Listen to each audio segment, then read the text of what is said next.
I don't think we actually die. I think our physical bodies perish, whether you know, whatever reasons they might. Um, for me, I'm since I believe I'm seeing from my soul, um, I believe it's a matter of what's the next stage for that person, that spirit, that being, to be able to have an ability of response, responsibility. And so there's a lot of talk about moving through into the fifth dimension and such. And some of us are in other dimensions, higher dimensions and all. But the bulk of humanity on the planet right now, if they're working on moving the collective consciousness into the fifth dimension, they have to have an ability of response for that, a responsibility. When someone passes, physically dies, their spirit, I believe, needs to have an ability of response for whatever dimension it's going to pass into. I'm here today with Keith Chenard.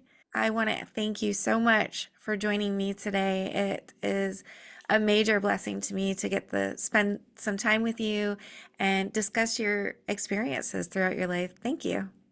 You're welcome. Thank you. So, as a child, you started actually having some really intense visions and actually experienced pre post traumatic stress disorder, which I haven't even heard of before, but you were experiencing this because you were envisioning or you were actually seeing your future where you were going to have so much trauma. Take me to that place when you were a child and you were having these visions. What were you feeling? What were you seeing? Okay. Well, much of my childhood, I had visions. At many different times. In fact, even I have memories of being in the womb and having a twin brother, or would have had a twin brother, and his passing on in the womb. So it goes to that point.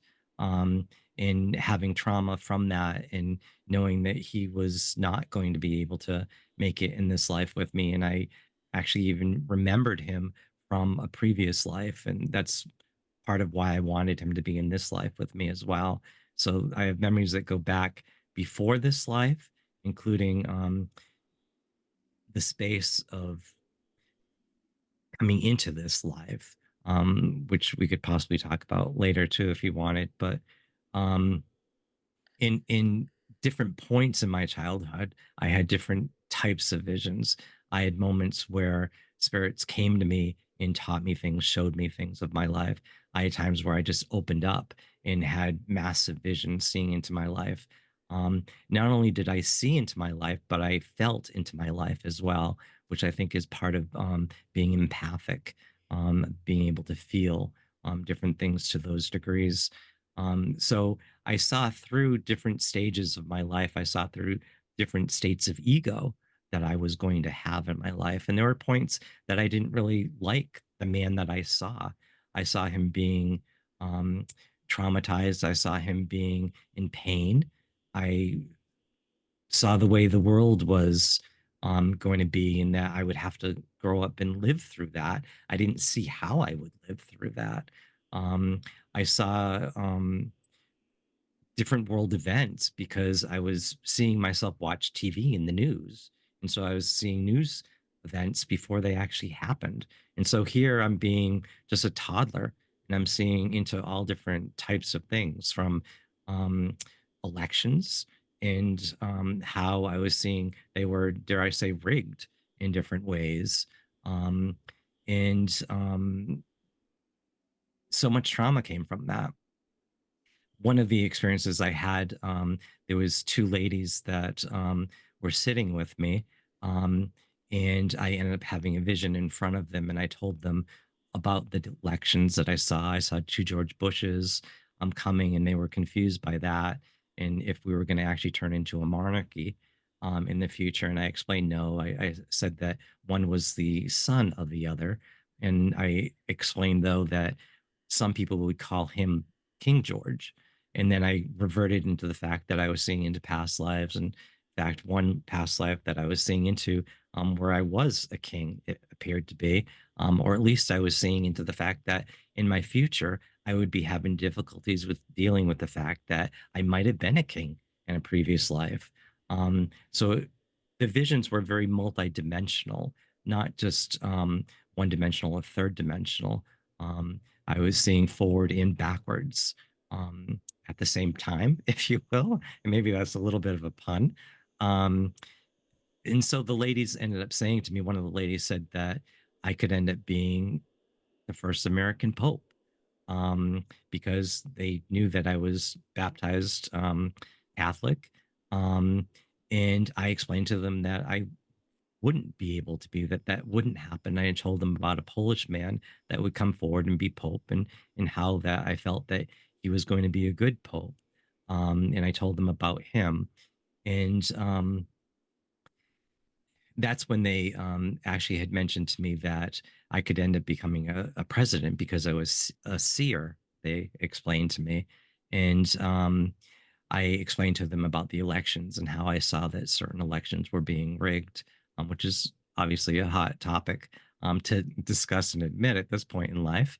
Um, and so I went into many different things of that nature. I told them how I could see that in my future, I was going to end up being in a mental institution, um, because of the fact that I was having visions and that other people wouldn't be able to understand or comprehend me or help me. I was seeing a life of being extremely lonely and having a lot of serious issues. Um, I was seeing a lot of fear as well. And because I didn't have the ability to feel secure, I wasn't seeing as much light that was actually there for me in my life. And so, in one way, I can look back now and realize I missed out on a good amount of light that was there for me. But at the same time, I was 5, 6, 7, 8. And so there were times I was in that state of mind of an 8-year old, of a 5-year old, trying to deal with all these big things. I lived in the country, and there were stone walls near our house. And there were times I'd be outside playing and I'd be hearing voices clear as day. And I thought it was something everybody experienced. I, um, I would wonder at times if there was somebody behind the stone wall talking to me. Um, I would hear all different things. I would have spirits come and talk to me. And now, as an adult, I recognize who some of those spirits are because, you know, they're people that are in history. Um, Swami Yukaswar um, came to me often and spoke to me as a child. And as a child, I didn't recognize who he was, so to speak, in that aspect. Um, though there was different confusion regarding him when I look back at it. And so there's so many different things that um, came at me as a child, and the moment that I had the large vision with the two ladies, that resulted because 2 weeks prior, I was riding my bicycle, and I was about to go down a hill near our house, and I knew I was going to crash my bike, and I saw I was going to go under the car, and I saw I might die, and all before it happened. It was like the universe was setting me to be protected in that space. As weird as that sounds, it was setting me to have an ability of response or dealing with the ramifications of going down that hill, crashing my bike in the sand, um, and going under the car and what would come next. And I sort of left my body during that, if you will. And I won't go into all of that too much at this point. But when the car stopped and the two ladies got out and rushed to me thinking that they had just killed a little kid, I had blood all over my face. I didn't know it at that time. And I walked up to them and I asked them if they were all right, which of course that freaked them out even more. I remember one of the ladies going and looking underneath the car to make sure I wasn't actually dead under the car and if she was actually seeing a spirit in front of her. Um, they wanted to bring me to my house. And I said no, that we weren't supposed to get in cars with strangers, and that I lived up the street anyhow. So they followed me as I walked up the street with my broken bike. And then they came back 2 weeks later to see how I was. And that's when that vision happened. Um, there was another time that I had a message from spirit that I needed to be in the center of town at a certain date and time because another spirit was going to come to me. Um, and this is kind of a really strange story. Um, I said to the spirit that, I'm just a little kid. I can't just go uptown and have this experience that I'm supposed to have, that you claim that I'm supposed to have. And I tried to find out who it was that I was supposed to be speaking to me. And it came to a point that the day of the experience, my mother needed to go for a hairdressing appointment. So I asked her if I could go with her. And so I went and I asked if I could play on the common across from where the hairdresser salon is. And she said yes. And that's actually where Spirit told me I was supposed to be for this moment, for this vision I was going to have. Um, and I was walking around the common trying to, ask, so when are you going to show up? When am I going to see you? And then all of a sudden, I saw a spirit and he started showing me um, way into my future. And each time I saw things into my future, it was very painful. I saw and felt things that I didn't like. I saw world events, so many different things. It literally felt as if someone had a baseball bat and was slamming against my spine each time that I would have the vision. And each, before each time I had the vision, he would make this sound and say, "Who are you?" And he would point, and I would turn to look, and then I would have the vision. And then it was almost like a bat going up my spine.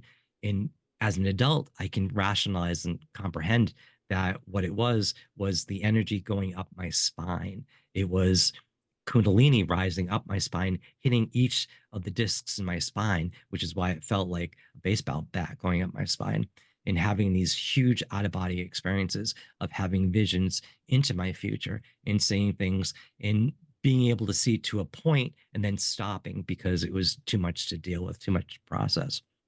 Later in my life, I was having this conversation with someone, and it turns out that I realized that as the spirit was saying, "Who are you?" Um, he was making the who sound, and it actually is the hue sound. I'm saying it a little more clear now. The hue sound, which is a sound that some claim that you can use to actually astral project and see into your future. It's also the beginning of the word human as well.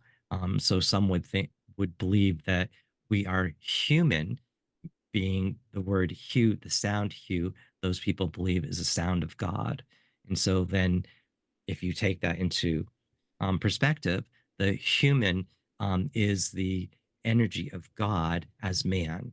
And that goes with, that space of what that is. And that goes with the space of what was happening to me in this moment, of those visions that I was seeing, that I was transcending beyond the little boy named Keith, through the different ages of Keith, and even through the spaces of who Keith was before he became Keith, um, and maybe even who Keith is beyond that. For me, I don't see myself as Keith. I don't see myself as a person. I don't see myself as my experience of life. I know many people, and as an empathic therapist, I have a lot of clients that I work to help them comprehend that they're not their self.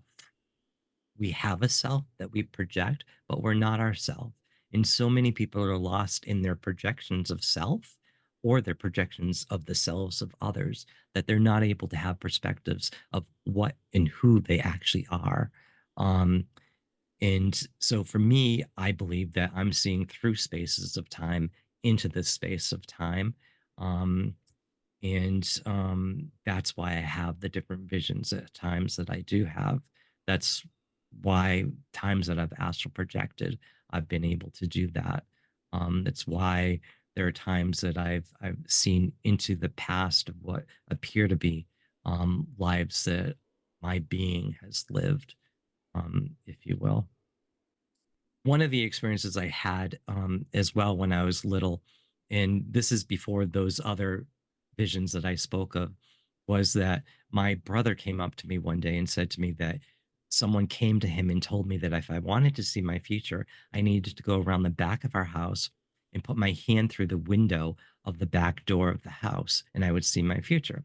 And I said to him, who came to you? Was it a person in physical body or was it a spirit? Which set him off kind of in a weird space. And he was claiming it was an actual physical person. And I was unsure if it was a spirit that he didn't realize was a spirit and such. So we had a little bit of a conversation on that. And so he said that he had to tell me exactly word for word um, the message. And so he claimed that he was told to say it in a specific way and that he was told that he would have to even say that in a specific way. And so the message dealt basically with me going around the back of our house, putting my hand through a window, and then I would see my future. I did it, and you might be able to see the scar I still have from putting my hand through the window and glass being stuck in it. And so the moment that I saw into, because I did see into my future, um, I saw myself older, and right away I didn't like what I looked like. My hair was slicked back, and I looked very sad and depressed. And I saw myself with a look of shock on my face, and I saw myself turn and walk into a crowd of people. And that, as a little kid, that felt very sad and lonely. So the moment that that actually happened in my life, because since I have many experiences of seeing into my life, I then live those experiences. And it's really interesting to live the experience that you've seen before. Sometimes, if they're horrifying experiences, it's not that great, but it gives you a warning. But this one experience, that moment, what I saw into was me later in life at Disneyland. And I was walking up to this building in Disneyland, and there was a window on a door, and there was a sign there. And people were going up and they were laughing and walking out away. So I walked up to the building, walked on the porch, walked over the door, looked in the window, and the sign on the window said, let me get this right. The sign said something on look in here to see who you are, or I'm not even recalling what the sign said at this point. There's so much going on in my head. The sign basically said something about seeing who you truly are, and it was a mirror. That was the moment I looked into when I was a kid. So here, as a little kid, I'm putting my hand through this window, seeing myself, and in the future, that moment was me at Disneyland, looking into a mirror in a door window, um, with a joke, so to speak, about seeing yourself. And I saw myself backwards, putting my hand through the window. So it was a very multidimensional experience of realizing, okay, this is the moment that I saw into, and I'm seeing myself as a little kid doing it. And then I'm turning around, walking into the crowd, realizing this is the moment I saw. And so the moment when I was a little kid that I experienced of being sad and depressed and alone had a different look to it. One, I was at Disneyland with someone that was not fun to be with. So I was kind of alone there and I was walking in the crowd alone, but I was more aware as I was walking in the crowd than I thought I was when I was a little kid, if that makes sense. Another experience that I had that I saw into is when I was a little kid, I saw that in my future, I would possibly live out in the West. And I saw a moment where I looked sad and depressed once again. I was in an old beat up pickup truck. I saw a old pillow in the back of the pickup truck through the rear mirror. And I assumed as a little kid, because perspective is important, I assumed that I was going to be poor, I'd be lost out west, and the pickup truck had a feeling of a woman. So I felt like there was a woman that maybe I was in a bad relationship with, and maybe I was living in the pickup truck because of the pillow in there. Um, and so that was a flash that I had and then repressed. And the moment that came in life that that actually happened was a few years back. I was in Sedona, Arizona. I ended up going there quite often to teach and do sessions at a friend's store there. And one of my friends that lived there would lend me her pickup truck so that I wouldn't have to rent a car. And so this one night, I'm driving to one of my friend's houses that I hadn't been to, and I was going to stay there that night, and I was lost on the road. And in Sedona, if you've ever been there, there's not a lot of streetlights, so it's really dark. So I'm driving around lost in this old beat up pickup truck, and I kept going down dead end roads, turning around and such. And then I was so frustrated. It was a hard day that I had um, that dealt with some psychic stuff, and I looked in the rearview mirror and I saw the old pillow, and I realized, oh my God, that memory came forward again. And I realized this is the moment I saw into as a kid. But it wasn't my pickup truck. I wasn't in a bad relationship. I was lost, and I was lost out west, but I wasn't lost in the sense that the little kid thought. The pillow in the back of the pickup truck was actually used to hold crystals, big crystals that would move around in the pickup truck. So perspective is really important when you have visions to really comprehend what you're seeing into. So later in life, when you actually live that moment, it can be pretty interesting to see what happens with that. I want to ask you a question about the hue. Um, is that the sound that you use to astral project? I I don't necessarily use it consciously, at least. And there is there are different groups that do use that, and there are recordings online that you can use that they sing that. And it does bring the energy field up right off the bat. I'm not remembering what that main group is that I'm thinking of. Um, I don't use it, and so I have to sort of step back a moment and explain something. When I view things, when I speak at times, there are times I'm speaking from Keith's mouth. There are times I'm speaking from Keith's perspective. There are times I'm speaking from my being's perspective.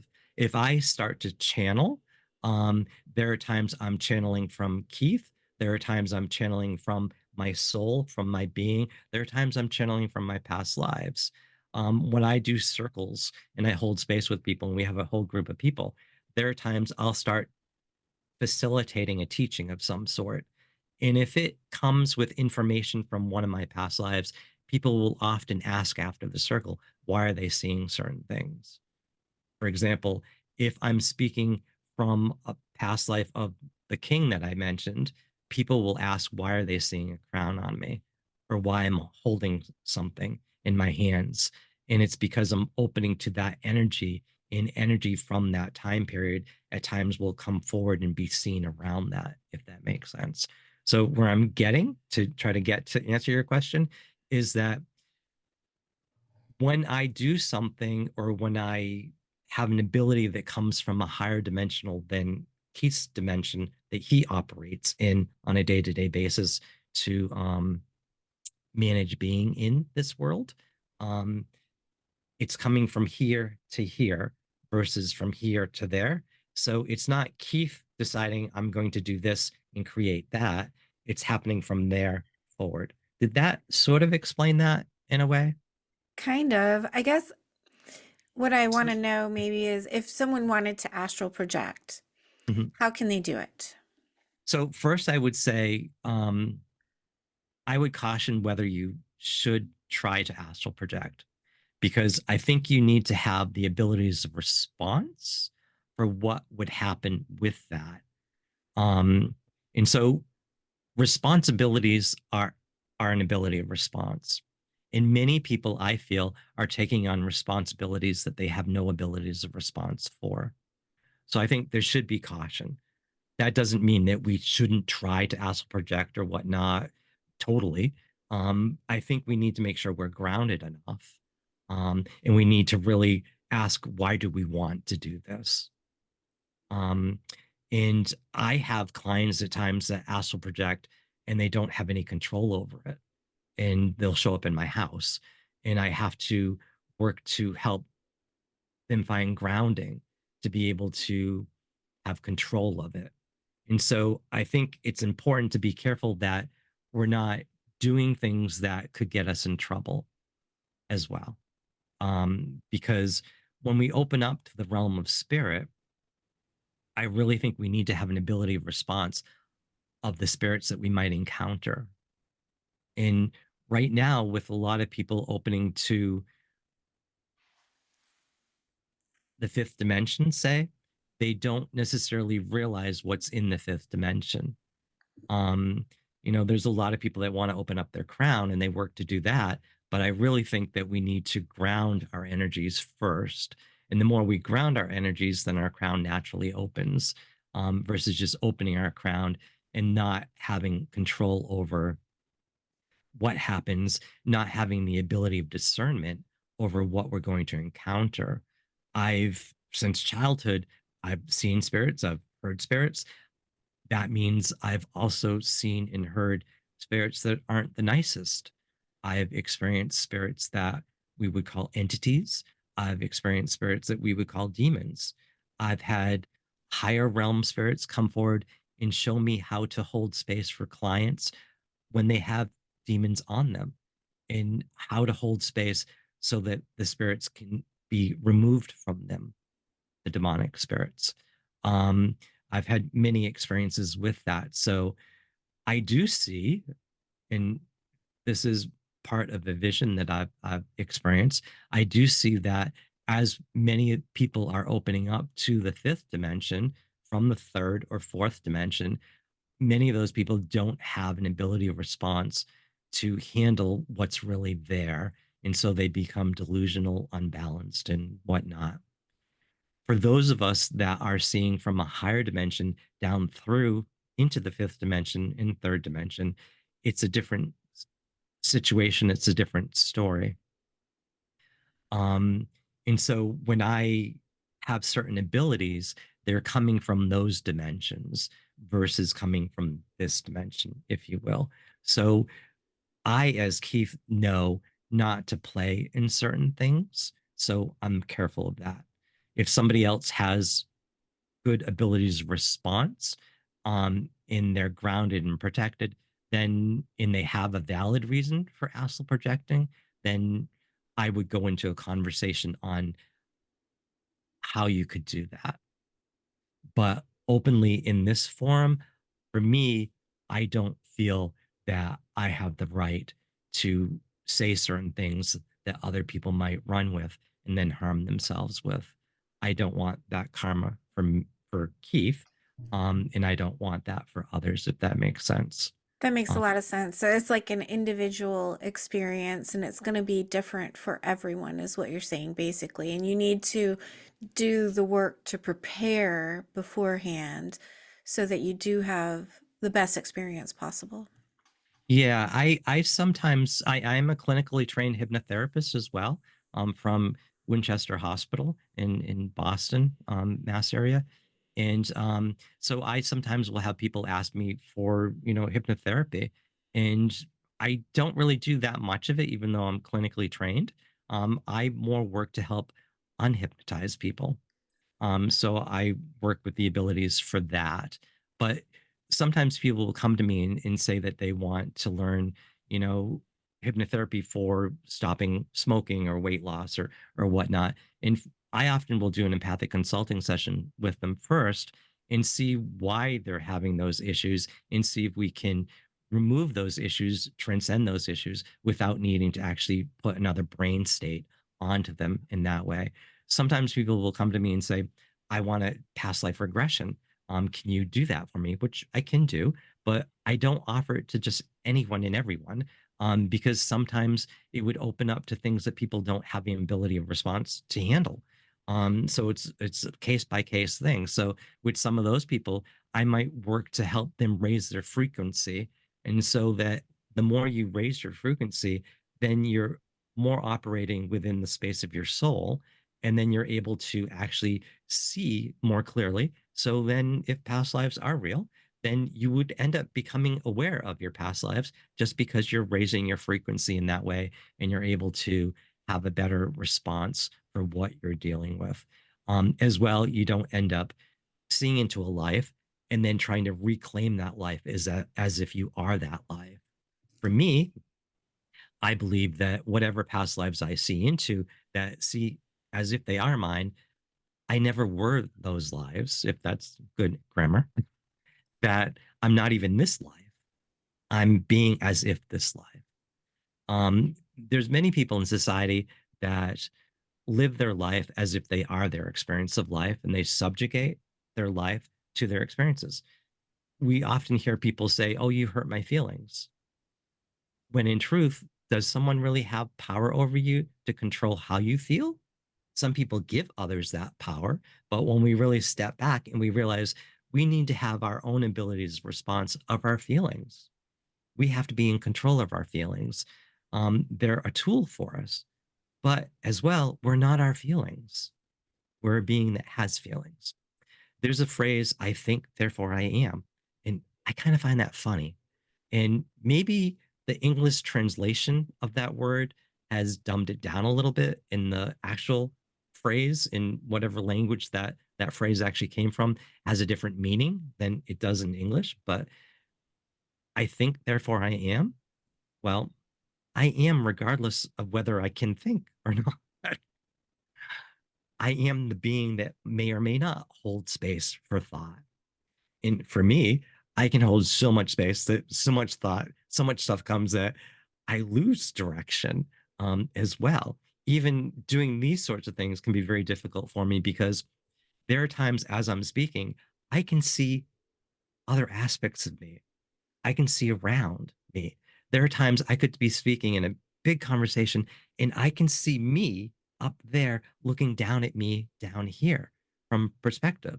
Um, so there's so many different things that go on with that I really have to center and focus so I don't get lost in that. Or if spirits coming in telling me and showing me things, um, I have to be focusing to be able to direct whatever I'm saying, to not get lost in all of this. And so for me, having dealt with this since being a child, I have a lot of experience with it. Someone not having that background of experience, just opening up, not being grounded, is most likely going to get lost in all of it. And one of my concerns as well is that there are so many people that think that there are various drugs that you can take that can just open you up. And yeah, they can open you up, whether they're going to open you up to clarity, whether they're going to open you up and have ability of response to be able to deal with what you're experiencing is another story.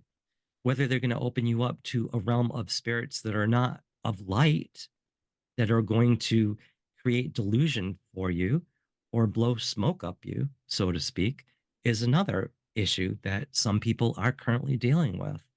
Um, I When I was in my 20s, I was in California in a club that I really wasn't supposed to be in. One of my friends had access to get into a club that there was a lot of famous people going to be in. So we went to this club and I met Prince, the rock star. And he asked if I wanted to go in the back in the other room with him where he was going to actually be playing music. And I said no. And he asked me why. And I'm hearing murmurs of people around me saying, "Oh my God, he's saying no." And he asked me why, and I said, "I can see and sense and feel that you do drugs, and I can't be around that energy." And I tried to explain that to him. I actually even said to him that even though people call you Prince, I was a king in a former life. And when I think about that now, it's funny because where this ego state of Keith was at that time, he was repressing that reality. Yet suddenly in front of Prince, he ends up saying that. It comes out of him in that way. And I remember how his response to that, of where his name came from and such. And he told me things about one of his relatives that helped him use certain drugs um, to help him open up. And he was trying to explain to me that those drugs would actually help me with my past lives and such. And I explained to him that they also can open you up to realms of entities and demons and things of that nature. And this was all before I even started working in this field of doing exorcisms at times. And I don't really promote that much because I don't want people coming to me asking me if I'll do it. Um, I hold that space when it arrives, so to speak, in my life. I don't want to bring it to me, if that makes sense. Um, and so, in this discussion of him not hearing what I was saying, I ended up saying to him that if he continued to do drugs, that he would die in an elevator in his future. And he, at that point, he was like, "Well, if that's the way it's supposed to go," and he turned around and walked away. And I yelled at him and said, "I'm trying to explain to you that it doesn't have to go that way. It doesn't have to be that way." Um, and then I sort of went back to the state of ego that Keith was having at that moment. There's another weirder story that goes with that, but another later day. Um, and so, in growing up from being a child to where I am now, I've had many times where I'm aware that I open up and then I close down. I open up and transcend the state of ego that I'm holding, that I'm managing, so to speak. We all manage different states of ego, or I shouldn't say all of us. Many of us manage different states of ego at times. Um, and then when we get into a space that is held more clearly for us, or we're able to operate in more clearly, then we can open to a greater state of ego. I've had experiences in life where, just like the TV show Touched by an Angel, where towards the end they all light up. I've had experiences where I'm in a space with people and people light up, and they become more conscious. And then a few minutes later, something happens and the lights go off and people don't even remember what happened. I've had that happen several times, which is very interesting to be the one that's still able to see what happened that everybody else is unaware of. Um, so where I'm trying to go with that is trying to help people realize that we at times are on autopilot. And sometimes it's our soul that is helping get us through different scenarios in life. And the more that we stay open to our soul, the more we work to stay open and get guidance from our soul, from light, whether it's through prayer, whether it's through meditation, whether it's even through listening to different things like this to open up our minds to hold greater thoughts of being. The more that we can achieve that, the more that we can stay connected to our soul and we can be moved out of the way. We can move our own being out of the way when need be. Um, the when I was a kid, I had night terrors um, of dying on a battlefield, and it as soon as I hit my pillow, I would be in the battle, and I would seemingly wake up yelling and screaming, even though it was like down on the pillow, back up. Those moments seemed much longer. Those split seconds were much longer of being on that battlefield. Um, and it appears that that was a past life that I was seeing into as a toddler. And last year, I actually walked that battlefield um, for real in person in England, Flodden Field. Um, and there's a huge story that goes with that. But it turns out I ended up being there, not planned, on the 510th anniversary of that battle. Um, Much happened on the battlefield, vision wise, spirit wise, including seeing the Virgin Mary come to me. Um, and other things happen with that. But where I'm going in this is that when I was little, the way spirit helped me to recover from those night terrors was spirit showed me in energy form and how to work with it. Now, remember, I'm like maybe six at this point. And so spirit was showing me an energy form and how to work with it. And as I worked with it each time I went into those night terrors, I saw more and felt more. I was able to see the body, or I was able to see the body, what was happening to the body. I was able to see what felt like my spirit leaving the body as it was being killed. I saw spirit leading me away from the body. I saw spirit explaining to me I was not the body. So when I say we're not our bodies, we're the being that has a body, and many other people have said this through time. So it's not just me saying this, but for me, when I say it to my students and clients and such, it's coming from that space for me, from that experience of spirit showing me that I was not that body. I may or may have not been the experience of that life, but that was not my body. And spirit led me forward. And where that takes me now is realizing there's no fear of death. I mean, we shouldn't rush it, we shouldn't play in the street, um, so to speak. Um, but there's so much more. There's so much more light when we can remove ourselves, our projection of self, when we can transcend our projection of self and move beyond the fear of life. And that, for me, for Keith, one of the biggest lessons I've learned in this life is working to overcome fear. Um, Fear of other people, fear of the energies of others' fear. Because when we're around other people, and if they're radiating a lot of fear, then we're probably going to take that on. If we grow up and we're born into a society where there's a lot of fear, we're going to have to work through that. So we're dealing through that. So as a little kid, I was growing up in a society of a lot of fear and was taking that on. Um, of not seeing the higher perspective at times, in thinking in fear and feeling in fear. So later in life, when I started to take classes in energy work and Reiki and things of that nature, my first Reiki teacher said to me that when she was going to what they call attune, when she first went to attune me, she said that I was already attuned to Reiki. She realized as she started working with me, and she said, but I'm going to do this anyways. And she had like an odd look on her face. And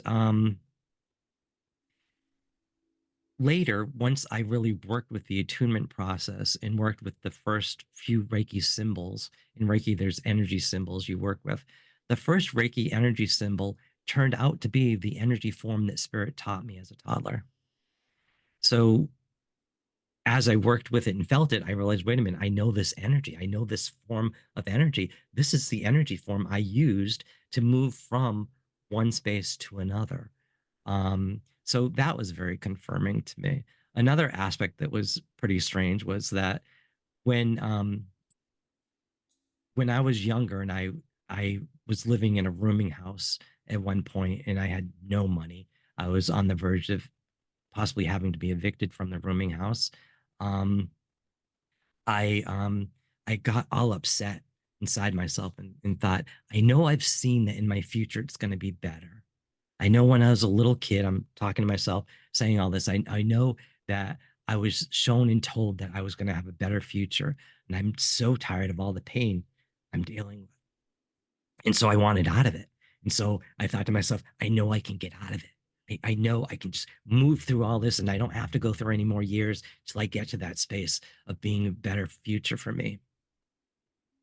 So I started going on a walk and I just was in this space of I can move through time and space and I can get to a better space. And so I ended up a few blocks away from where I was living. And there was a woman in a parking lot, and I started walking up to her, and she put up her hands, and I was like, okay, and weird stuff happened inside of me, and I walked away. During my Reiki class, my first Reiki class, the first part of the class was me alone, no other students. The second part of the class my teacher asked me if I would be in a class with other students that she had coming up. So I said yes, and I went to that class. In that class, she started talking about how you can work with Reiki. And she started to bring up a period that she worked with it once. And as she started to talk about it, I knew where she was going right away. She started talking about years before how she was in the parking lot of that building after she had done a Reiki class with people. And she was leaving, and someone came up to her that she didn't know. And she put her hands up to do Reiki to ward them off, so to speak. That was me. I was in shock because I was on a walk, a journey, trying to move into my future to find someone to help me. And the Reiki warded me off. It didn't help me, so to speak. I mean, maybe it did help me to some degree. And later in life, it helped me to comprehend that when we work with energy, we need to be careful how we work with it. For me, when I work with a client for a Reiki session, I don't put energy at them or to them. And I know a lot of people, and this is what I need to do when I work with it. I'm not going to judge how other people work with it. But for me, I can't do it that way. I have to work from my soul and open my soul. And if I'm going to approach them, so to speak, I try to approach them from their soul, or I just open my soul and hold space and light and let them have their own experience, let them have their own ability of response to that space I'm holding, to have their own experience in that and see what happens with that. And over the many years that I've worked with Reiki, um, I've had clients say to me that their biggest sessions with me are when I do that versus in the past when I might have tried to do that or done this type of thing.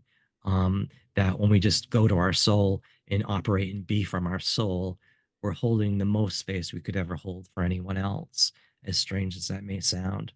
And there's so many people that are running around trying to heal others, trying to do things when I think, and maybe I'm wrong, but I think that the most we could do for anyone is to live from within our souls and hold that space and come forward from that space versus trying to run around doing things, if that makes sense. Um, I've been a facilitator of Reiki for many years. And so I've experienced a lot of different people working with that. And a lot of times people will get lost in the healer trap, if you will, of needing to be a healer as opposed to needing to heal their own being, needing to be more connected to their being. I don't want to bring unhealed people to me for me to heal. I want to be healed from my soul and see beyond this space of stuff that society is creating, um, and be able to hold space for better. Um, and I think we do that by allowing people to be without judgment and allowing people to find their way without necessarily forcing our way on them, without even necessarily even showing them the way, um, because I think they know the way deep within them. It's just a matter of them opening to that, if that makes sense. Does that make sense to you? It does make sense to me. So, throughout your life, you've had all these amazing experiences. You're a gifted and talented healer. What has this taught you about who we truly are? Well, I think that we are much bigger beings than the narrative of society holds space for.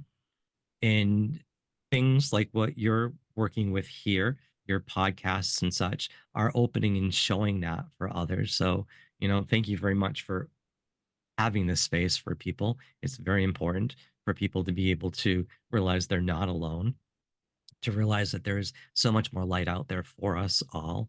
Um, if I was going to create a science fiction movie And I love science fiction because of the fact that so much of what I see in really good science fiction movies, I live. It's not science fiction to me. It's real. But if I was going to write a science fiction movie that didn't have to be right or wrong or whatnot, I would write a story about a group of people that are moving through space on a spaceship, and they're all in stasis, and they're all sharing each other's dreams. Some good, some bad, whatnot. And once they get to their destination, they're going to awaken.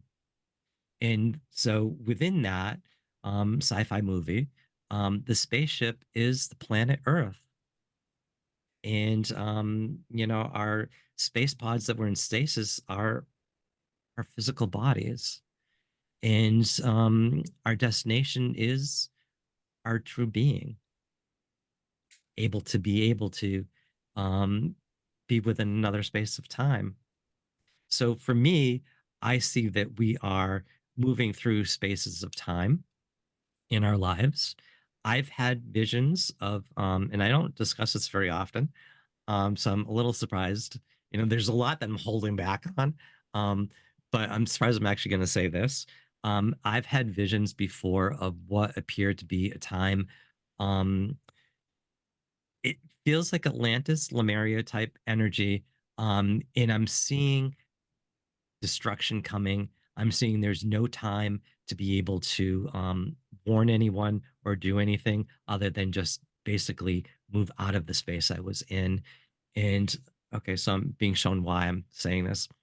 And so I, in that moment of time, so to speak, I I used my abilities to move through that space to survive and took my being through spaces of time out of that space so it wouldn't be destroyed. Um, and as I've had that vision before, it's like if you were to take a rock and throw it on a pond and you see it hit the pond and the ripples in the pond. When I have that vision, each time the rock hits the pond, the ripples is one of the lives that I've had that I've seen through. So in the time that I had that vision, and I've had it a few times different ways around it, I'm seeing all of those different lifetimes up until now, um, with the ripples and such, in moving through spaces of time to get beyond the space of time where that destruction happened. Whether that's real or not, or whether that's a way that my being is trying to make sense of certain things, who am I to say? Um, so I think that we are beings that are moving through spaces of time. Um, and many of us are learning that we are far greater beings than the society we live in holds space for. And there's many reasons we could go into deep discussions on all that aspects. Um, but I believe we are souls. So my perspective in this life is not that I'm Keith, that I'm this body. My perspective is I'm a soul seeing through spaces of time, having different bodies at times, so to speak, as a tool to use to work with. Trying not to get lost in the bodies or the emotions or thought constructs, even with that.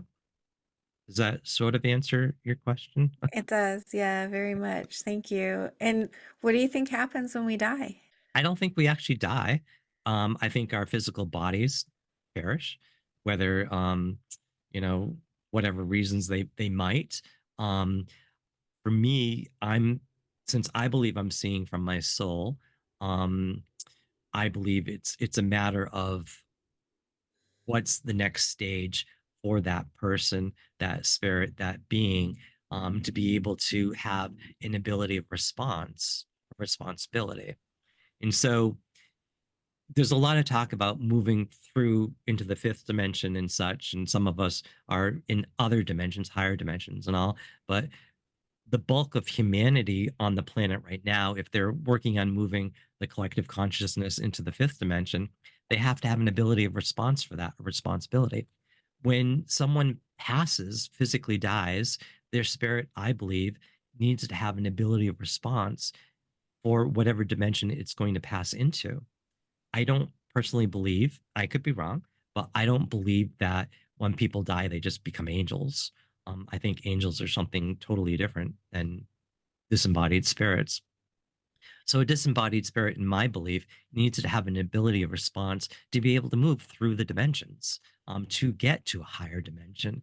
I think that's why many people reincarnate, is because of the fact that they use those various lives to learn how to have abilities of responses, to be able to move through dimensions, to have abilities to achieve things, to stay at a higher frequency.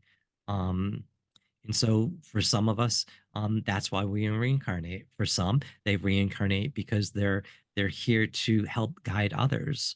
Um, some reincarnate because they have the ability to, and they want to experience another round at life. I don't think it's a blanket thing for everyone, the same scenario, so to speak. I think everyone's on their own individual, unique paths in that. And I do think that there is a unifying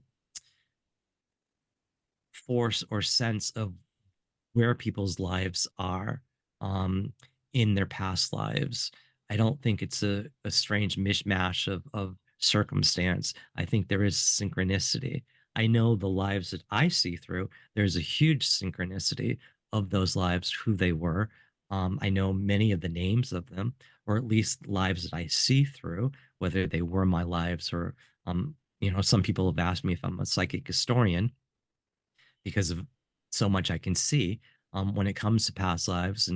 And for me, though, I can see into other lives that I know are not mine, that I don't have any, inward connection to.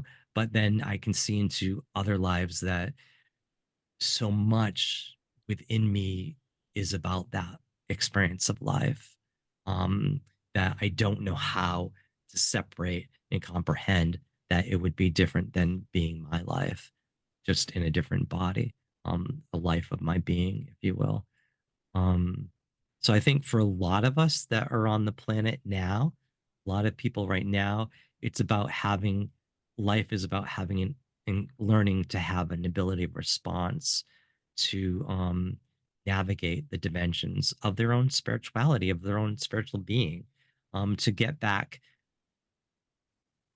the greatness that they actually have that has been, I don't really want to say taken away from them, that they've lost. Because I think we have to be careful on, you know, they did it, we did it, who did it type judgment. There's complicity in all of it. There's people today that say, they accuse other generations of different things. But if indeed past lives are real, then we may indeed have complicity in other generations of what's going on, even what's going on in the world today. Now, there's complicity, I would think, in, what's going on in the world. If my viewers wanted to reach out to you, how can they find you, Keith? I do have a website, keithschwannard.com. And on that, there's an online subscription service as well, where there's Zoom circles, live Zoom circles that, you can take part in. There's recorded classes on there as well. Um, there's also a way to contact me, off of that, a phone number to text me. I don't do phone calls because I sense too much on a phone call. So I prefer text or emails. You can email me at keithschwannard@gmail.com as well. But if you just go to my website, there's information on there. And I do have a YouTube channel that I recently started, that has some different information on there as well. Do you have any last positive words for my viewers?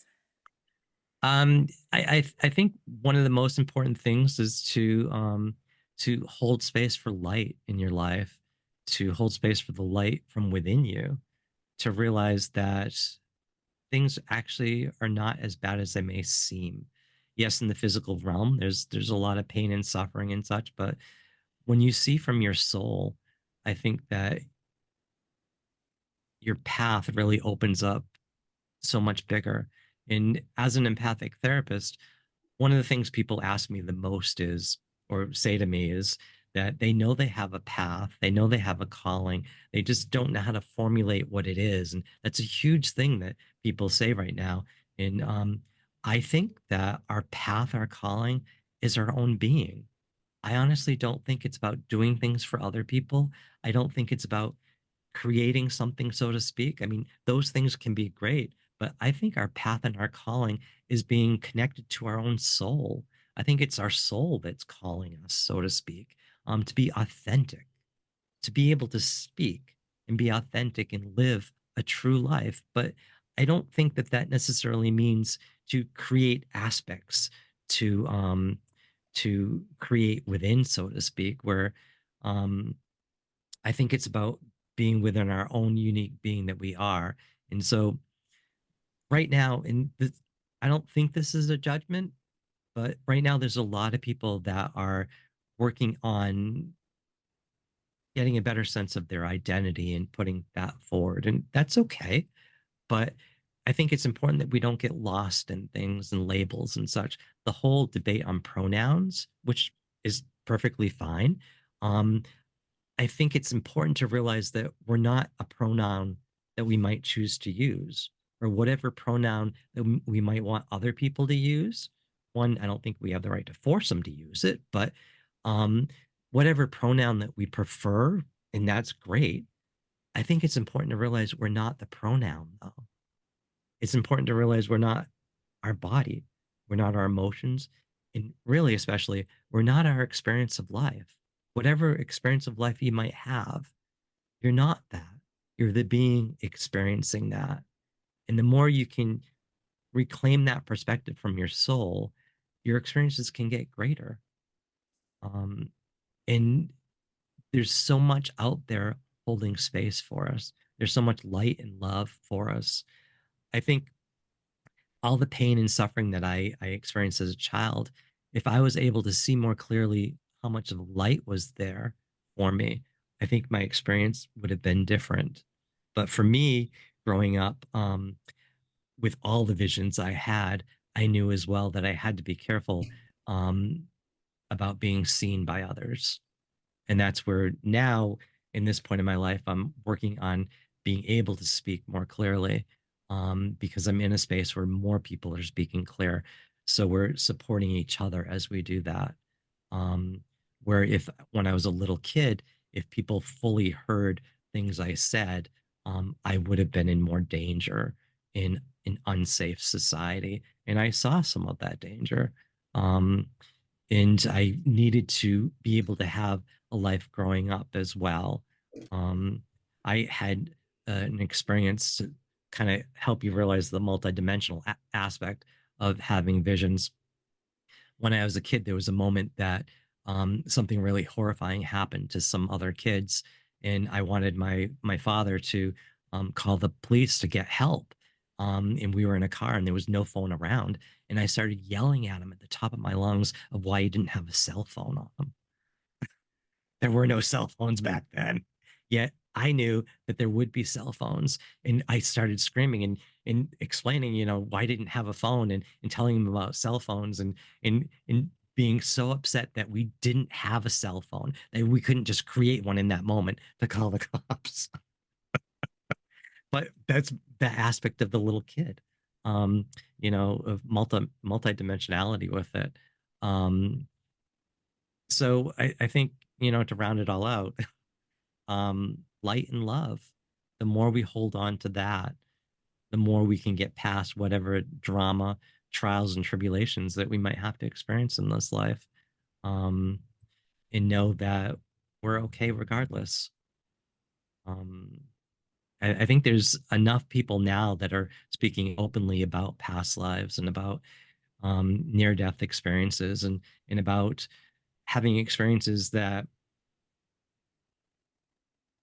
are so spiritual that you might even say that are near death, because we don't maybe even have a better word for how we can walk on the edges of our soul and our spirits and still be in physical body, if that makes sense.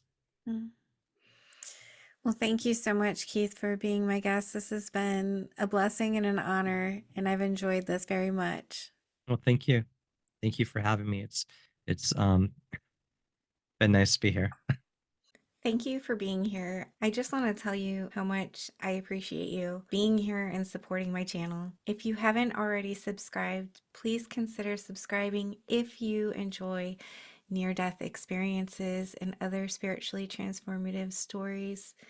It helps the algorithm know that this information is useful and push it out to more people. And that's the goal, to get as many people to know that we are eternal spiritual beings and that we never die. Our bodies might die, but our essence will never die. And I want people to live with less fear. Let's all spread the word. Like, comment, subscribe, share, hit that little notification bell so you get all the notifications when my videos post. Thank you for all of your support. I'm sending love to you.